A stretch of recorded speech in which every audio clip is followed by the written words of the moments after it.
Hi guys, I'm Adam Wilborn from WhatCulture. And my name's Andy Murray, Mr. Murray if you're nasty. Anyway, coming up today, I'm going to tell you all about the two legends that WWE has reached out to work WrestleMania 37. And on top of that, are WWE preparing for a worst case scenario with Finn Balor in NXT? Plus, an NXT reject has returned to the Performance Center, and an update on WWE's plans, which might not get back to normal till 2022.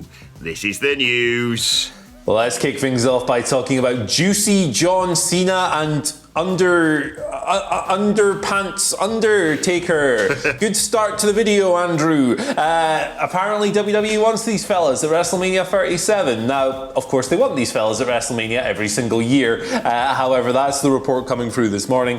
Dave Meltzer, Wrestling Observer Radio, talking about it there, saying that if we can have fans in the building for WrestleMania, WWE will very much look at bringing the old fellas in.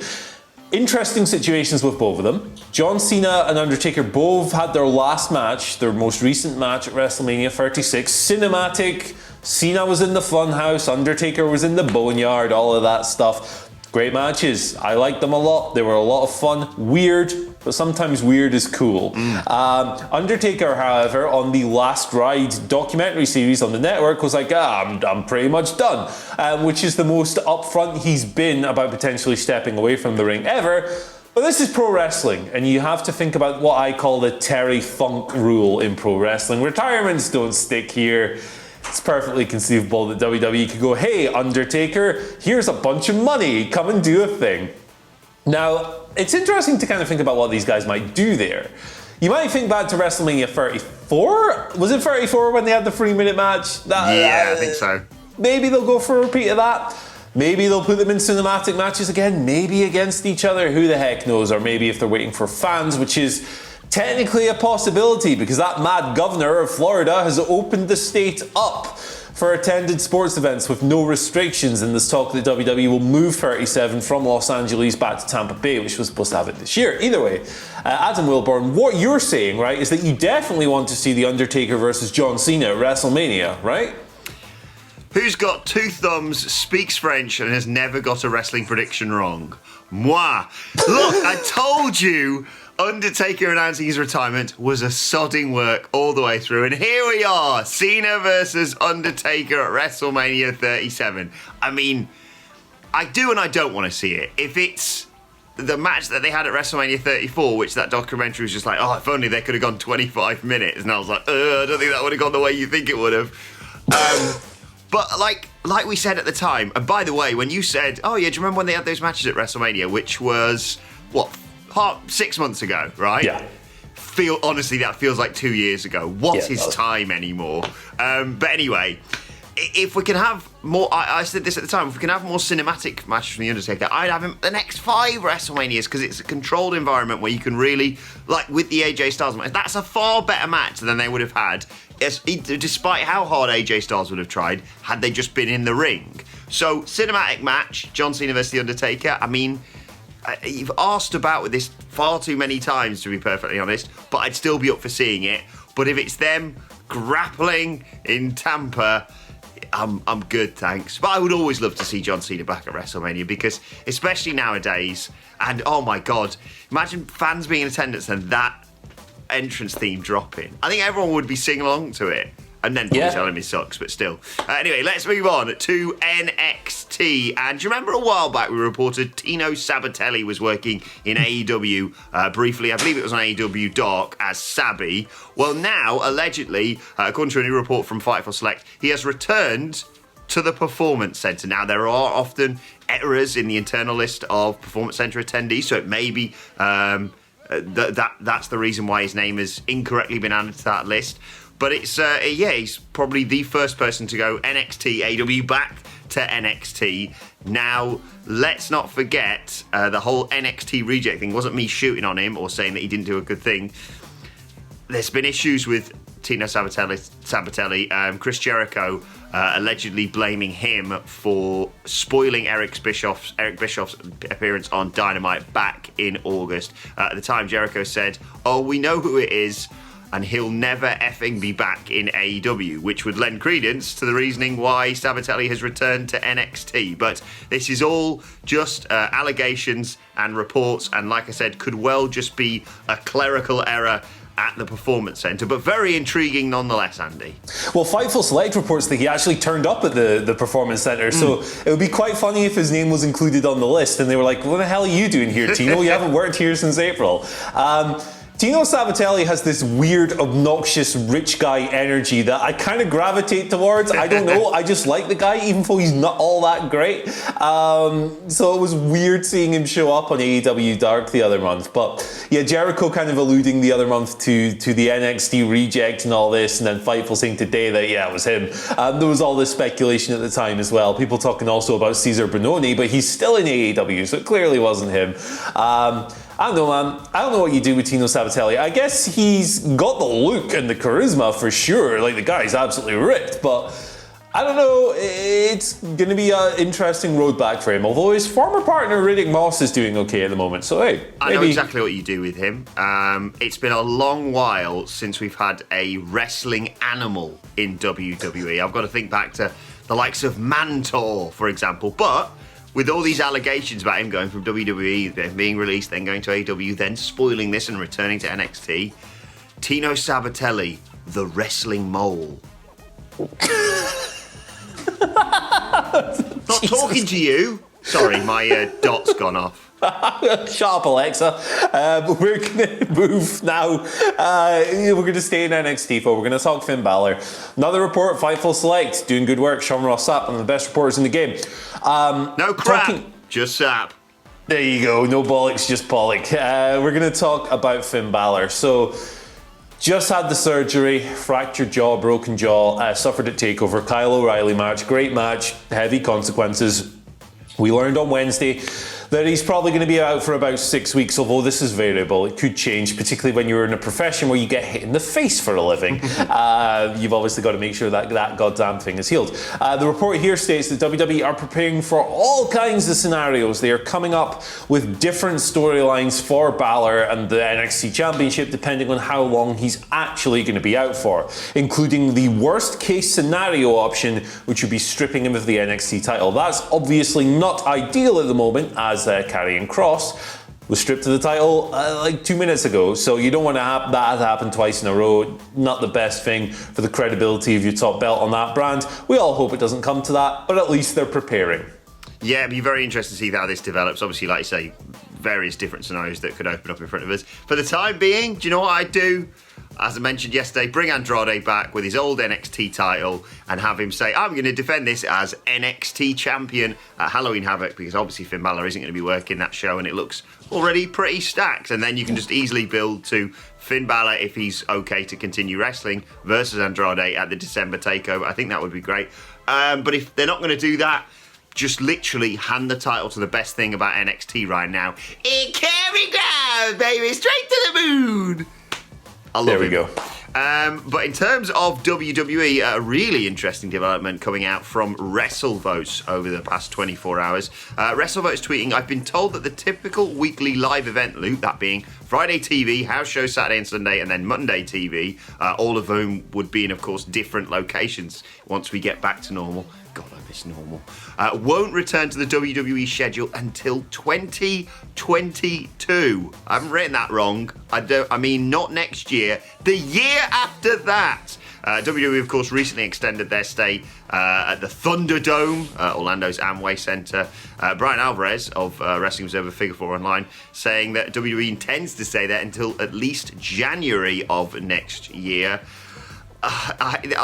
You know, these things make sense, but it's always so depressing reading them because you're just like, oh, this isn't going to be over for quite some time, Andy. Yeah, that's the thing, right? The report's a total bummer, right? Because it's 2022 and that's ages away and you're just hungry for a sense of normality. But at the same time, it's also quite nice to hear that they're being really cautious because they haven't always been really cautious when it comes to this thing. So it's one of those situations where you just kind of have to go, hey, yeah, this is simultaneously crap, but ultimately probably for the best. It's a weird situation at the moment. the governor of Florida has obviously opened the state up for sporting events, and they could theoretically hold WrestleMania tomorrow if they wanted in some big football stadium. Don't encourage them. Yeah, I'm not going to do that. But we know Vince McMahon personally watches these videos as part of his morning routine. So I've totally lost track of my point here. But the thing is, we don't know how things are going to progress. The ongoing global bastard is a wild, volatile, and unpredictable beast. Could be a vaccine tomorrow. Who the hell knows? But the thing is, even when you get a vaccine, you've got these numpties who are like, I'm not taking a vaccine, it's government control, and there's microchips in there. So that poses another potential hindrance. But we'll cross that bridge when we get to it. For now, good to hear they're being safe. I really miss normal, though. Yeah, exactly. Vince, if you're watching, why not send us some Twitter questions at WhatCulture WWE, which leads us to today's Twitter questions. First one today comes from Ron. First of all, Ron starts it off. I say Ron. Aaron starts it off with a picture of his pup Yoda doing his best impression of me. Legend. He's just shoved a pair of glasses on a pug, and I love it. But anyway, the question is, who does the best Superman punch, Roman Reigns or Orange Cassidy? I think Roman Reigns. I like Orange Cassidy a lot, but Roman Reigns has been hitting that move for, Orange has been hitting it for a fair length of time as well, but I feel like Roman, because he's such a big dude, it looks like it has a little bit more impact. But Orange Cassidy, when he levels up, he really throws himself into that as well. So no shade on freshly squeezed. No. I just prefer dogs to oranges. A few months ago, it would have been up in the air for me, but now he's the tribal chief and he murders people. I'm going to say Roman Reigns. Yeah. Next question today comes from Mark Solid, who says, "Morning, fellas." He said Irish accent optional, but it's never optional for me. All right.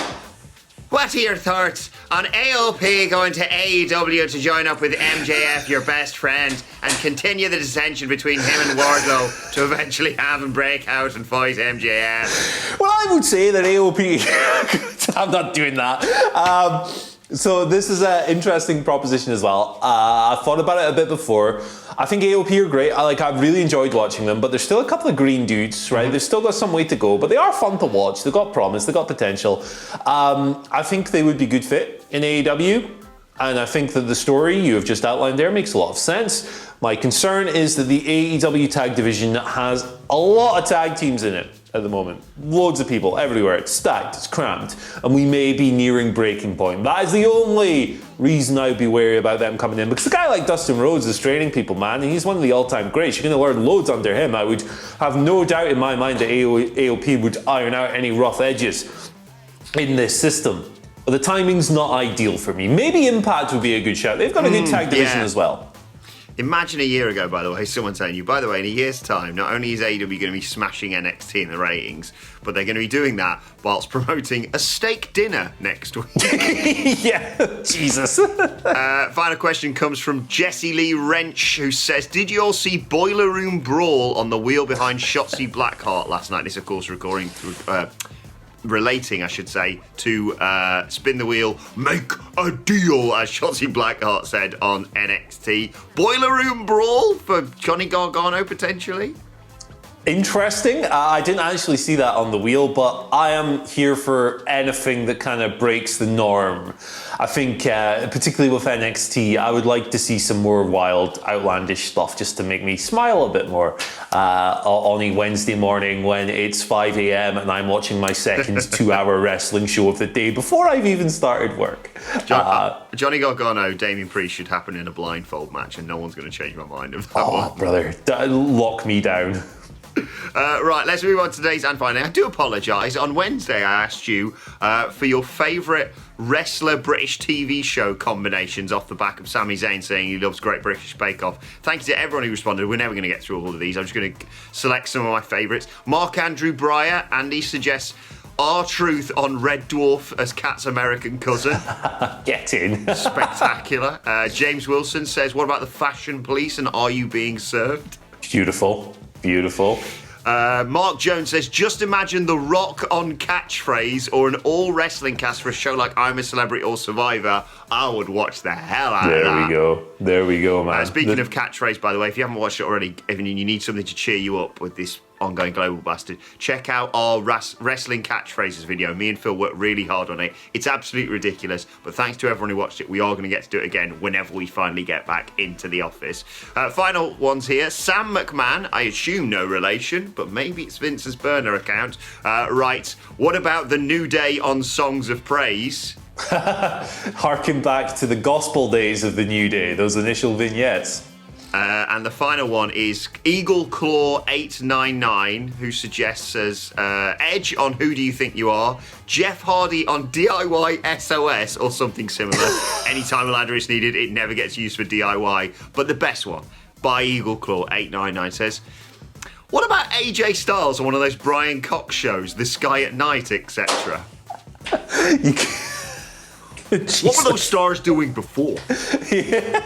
Was that star flat like the Earth? Jesus. That's my favourite suggestion of all the suggestions. Great work, everyone. Thank you so much for that. Do let us know your thoughts on that and all the things we've discussed in the comment section below. Don't forget to like, share, and subscribe. And subscribe to What Culture Wrestling on either iTunes, Spotify, or wherever you get your podcast from for daily wrestling podcasts. Myself and the Dadley Boys previewing SmackDown later, and of course a hashtag bloody good quiz on WrestleCulture. Let us know your thoughts and Twitter questions on Twitter at WhatCultureWWE. Watch there. Follow both of us. You can follow Andy Murray at Andy H. Murray. The H stands for Happy Birthday Kenny Omega and Just Incredible today. Happy birthday me for tomorrow. There we go. Yes, happy birthday. I was literally about to say happy birthday you for tomorrow. And what prestigious surroundings Kenny Omega and Just Incredible find themselves in. Happy birthday to my dad. Happy birthday, Dad. This counts as a present. I don't have to get you anything. Right. Follow us all on What Culture, at What Culture WWE, as I said. But for now, my thanks to Andy Murray. Thank you for joining us, and we will see you soon. I can't believe your dad is Kenny Omega.